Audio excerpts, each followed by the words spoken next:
I'm Dr. Dhamdeep Dabhade from M.CURE Medical Services, and it's my privilege and honor to be at the CSI Con 2022 Chennai venue with Dr. B Jayagopal sir, who is the Senior Consultant Cardiologist from Lakshmi Hospital, Palakkad, Kerala. So it's taking this opportunity, I would like to ask sir, the in record study, which was the study done on, which is like the ongoing study for the rivaroxaban plus aspirin combination in Indian patient scenario. I would like to ask sir about his experience so far being the principal investigator of this ongoing in record study. Sir. Thank you, Deep. I think really happy to be here for part of your CSI TV 2022. Well, as all of us know, this dual pathway inhibition has really made a deep inroads ever since the COMPASS data came in. And as an extension of that, we were doing this study in our own Indian subset. The idea was to get about 1,000 patients enrolled in 10 centers, each about 100. And I think our center had completed the target in time, I suppose.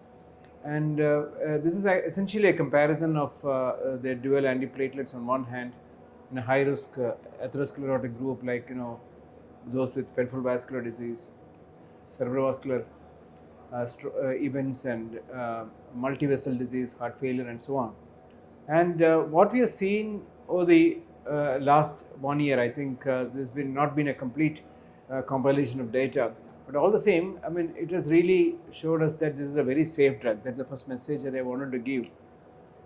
Many have been worried about the chance of having a bleeding tendency, which has not really occurred.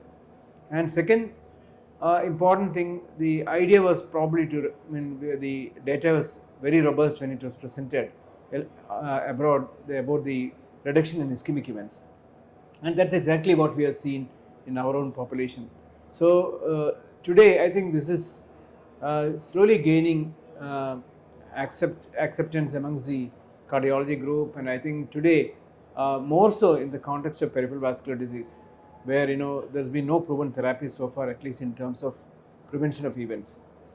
I would also feel that we were actually trying out this molecule along with the antiplatelet, single antiplatelet agent, particularly in those patients in the COVID era. You have seen a lot of patients coming in with thrombotic events, coronary events. And to our surprise, when we did an angiogram, we found that most of them were having only subtle thrombi inside or huge thrombi, and they are often lysed. And as a preventive measure, we have been actually using a combination of aspirin plus the low dose rivaroxaban. This is something new which could be really studied. Basically, in the COVID scenario, people were worried about venous thromboembolism and pulmonary artery thromboembolism, and the venous dosage was tried there.